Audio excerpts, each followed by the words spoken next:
अस्सलामुअलैकुम, मैं हूं doctor Zainab, consultant gynaecologist and infertility specialist. आज हेल्थ एंड फिटनेस चैलेंज में मेरा टॉपिक है सेक्सुअल हेल्थ, क्योंकि ये भी हेल्थ का एक बेसिक पार्ट है। ख़ास तौर पे वो ख़वातीन हज़रात जिनकी नई नई शादी हुई है या जिनको बांझपन के मसाइल का सामना करना पड़ा है, वो इस वीडियो को मुकम्मल गौर से देखें। सेक्सुअल हेल्थ कहते किसे हैं? सेक्सुअल हेल्थ का मतलब ये है कि एक फ़िज़िकल प्रोसेस जो मियाँ बीवी के दरमियान होता है मीटिंग का, वो कितना सेटिस्फैक्ट्री है, वो कितना अच्छा है, वो कितना नॉर्मल है।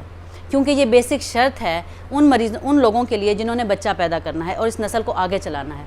तो लोगों के जहन में बहुत ज़्यादा मिथ हैं, यानी कि ख़ास तौर पे मर्दाना कमज़ोरी को लेकर जगह जगह दीवारों पर बैनर्स लगे होते हैं कि इसका इलाज किया जाए और हकीमों के पास लोग जाते हैं।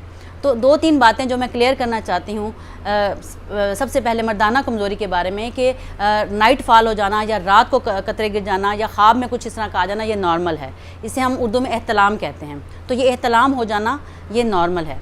दूसरे नंबर पे लोग कहते हैं कि जी हमारा जो है वो टाइमिंग कम है या फ़ीमेल जो है वो सेटिस्फाइड नहीं होती। तो सेटिस्फैक्ट्री इंटरकोर्स या सेटिस्फैक्ट्री मीटिंग मेल और फीमेल की होना ज़रूरी है फॉर नॉर्मल कंसेप्शन भी और for normal healthy sexual life भी।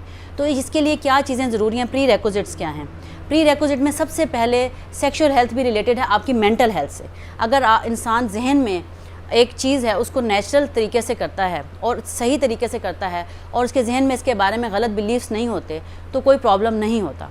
जैसा कि आपको पता है कि बहुत से लोग हैं जिन लोगों को अवेयरनेस नहीं है और वो गलती से भी गलत आदात में जब पड़ जाते हैं। तो मेरे पास बहुत से पेशेंट इस किस्म के कंप्लेंट्स लेके आते हैं कि गलत आदात की वजह से हमने अपनी जवानी तबाह कर दी और हमारा जो है ना वो सिस्टम ख़राब हो गया और आप हर वक्त कतरे गिरते रहते हैं। तो इसका क्या इलाज है? मैं फ़ीमेल इनफर्टिलिटी स्पेशलिस्ट हूँ, मैं कोई सेक्सोलॉजिस्ट नहीं हूँ, लेकिन मेरे पास इस किस्म के मरीज़ आ जाते हैं। Being a gynaecologist, being a female infertility specialist, मेरे पास इस तरह के केसेस आते हैं जब हम इनफर्टिलिटी को डील कर रहे होते हैं। तो ऐसे लोगों को यूरोलॉजिस्ट को या एंड्रोलॉजिस्ट को, जो कि मर्दाना बांझपन के स्पेशलिस्ट हैं, उनको मैं रेफ़र करती हूँ या सेक्सोलॉजिस्ट को। लेकिन एक जनरल चीज़ें हैं जो फीमेल्स या मेल की सेक्सुअल हेल्थ के लिए ज़रूरी हैं, वो ये हैं कि गलत आदात में इंसान पड़ता है अपने गलत सोचों से और दिमाग को गलत यूज़ करने से। गलत सोचें तब आती हैं जब आप गलत चीज़ें देखते हैं। जो लोग पोर्न वीडियोस देखते हैं, नंगी पड़ंगी वीडियोस देखते हैं, गंदी वीडियोस देखते हैं, उनके दिमाग में स्पेशल न्यूरोट्रांसमीटर्स रिलीज़ होते हैं प्लेजर के, और क्या होता है कि डिस्चार्ज हो जाता है। अब जब आप आर्टिफिशियल तरीके से या गलत तरीके से डिस्चार्ज होते हैं तो नेचुरल तरीके में आपको ना वो प्लेजर फील होती है और ना ही कोई इस किस्म का कुछ सेटिस्फैक्ट्री मियाँ बीवी का रिलेशनशिप बनता है। तो मेरी सबसे पहले रिक्वेस्ट ये है कि एक अच्छी और हेल्दी सोसाइटी के लिए ज़रूरी है कि अपने दिमाग को गंद से साफ़ रखें, अपनी आंखों को अच्छा दिखाएं और साफ़ सुथरी चीज़ें दिखाएं। अपने दिमाग और दिल को जब आप साफ़ रखेंगे तो आपकी ये वाली सेक्सुअल हेल्थ से रिलेटेड प्रॉब्लम भी सॉल्व हो जाएंगे। फ़ीमेल अक्सर मेरे पास आती हैं और वो बेचारी शर्म के मारे ये बात नहीं बताती कि मेल की टाइमिंग 1 मिनट भी नहीं है। क्यों नहीं है 1 मिनट भी टाइमिंग? क्यों प्री मेच्योर एजैकुलेशन हो जाती है? उसकी मेन रीज़न ये है कि एक तो मैंने आप ये बताई कि गंदी आदत की वजह से, दूसरी मेन रीज़न स्ट्रेस है, ओबेसिटी है। स्ट्रेस क्या है कि मर्द ने घर का चूल्हा भी चलाना है, मर्द ने जो है सास की अपनी बीवी की बातें भी सुननी है, माँ की बातें भी सुननी है। तो वो अगर स्ट्रेस में रहेगा, 12 घंटे वो ड्यूटी करके आ रहा है, फिर वो लड़ाई झगड़े में पड़ रहा है, तो वो मेंटली जब मेल रिलैक्स नहीं होते तो भी प्री मेच्योर एजैकुलेशन और इरेक्टाइल डिसफंक्शन के प्रॉब्लम हो जाते हैं। फिर धड़ाधड़ हमारे यहाँ मार्केट में वियाग्रा की टैबलेट्स दी जाती हैं जिन लड़कों की शादियाँ होने वाली होती हैं कि जी ये मर्दाना ताकत बढ़ाएंगे। ऐसा कुछ नहीं है, इसके बहुत सारे साइड इफ़ेक्ट होते हैं।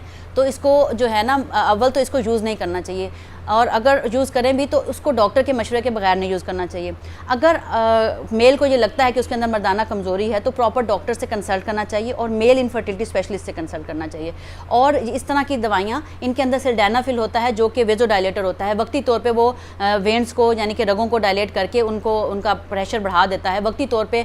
तो आपका टारगेट अचीव हो जाता है, लेकिन बाद में इसके साइड इफ़ेक्ट आते हैं, दिल की धड़कन तेज़ हो जाना, दिल के प्रॉब्लम हो जाना और बहुत सारे मसाइल आ सकते हैं।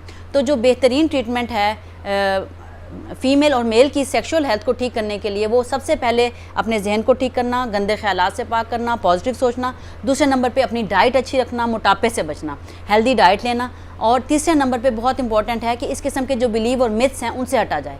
ख़वातीन में बहुत ज़्यादा ये प्रॉब्लम पाया जाता है कि वो ये समझती हैं कि शायद जो है बार बार मीटिंग करने से या मेल का जो है ना उसको ये इससे फीमेल को कमज़ोरी हो जाती है और उसकी मर्द के भी जो है टांगों में और जिस्म में दर्द होता है। ये इस किस्म के कोई मिथ्स होते हैं कि कमज़ोरी हो जाती है।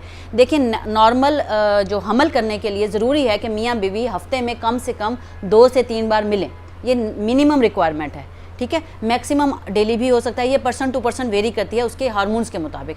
अब ख़वातीन अक्सर मेरे से आके सवाल पूछती हैं कि हमें कितनी बार मिलना चाहिए, तो ये भी मैं क्लियर कर दूं कि अगर आप हमल का इलाज करवा रहे हैं तो मिनिमम हफ्ते में 2 से 3 मरतबा मिलना ज़रूरी है मियाँ बीवी का, एक दिन छोड़कर एक दिन। और अगर कोई प्रॉब्लम है, मेल में इतनी ताकत नहीं है या वो लाइक नहीं करता, तो फिर उसको अपना इलाज करवाना चाहिए। और फीमेल को भी ये जहन से निकाल देना चाहिए कि बार बार मिलने से कोई कमज़ोरी होती है, ऐसा कुछ नहीं है।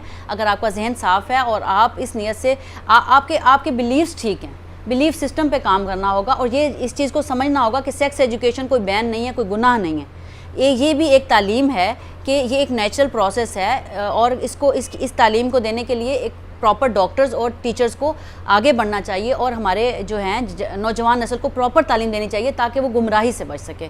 मैं इस टॉपिक पे इसलिए रिसर्च कर रही हूँ क्योंकि मेरे पास बहुत से पेशेंट आ रहे हैं और इस टॉपिक से रिलेटेड मैं कुछ और वीडियोस भी बनाऊंगी इंशाल्लाह, और अपने साथ मेल इनफर्टिलिटी स्पेशलिस्ट और मेल सेक्सोलॉजिस्ट को भी इंशाल्लाह जल्द ही लेकर आऊँगी ताकि मज़ीद आपके सवालों के जवाब दिए जा सकें। इस सेक्शुअल हेल्थ से रिलेटेड आप खातून हैं या मर्द हैं, आपको कोई भी सवाल हो आप कमेंट बॉक्स में सवाल कीजिए। इंशाल्लाह फ्यूचर जो मैं सेशन रखूँगी उनमें मैं आपके सवालों के ज़रूर जवाब दूँगी। Thank you so much. Allah हाफिज़।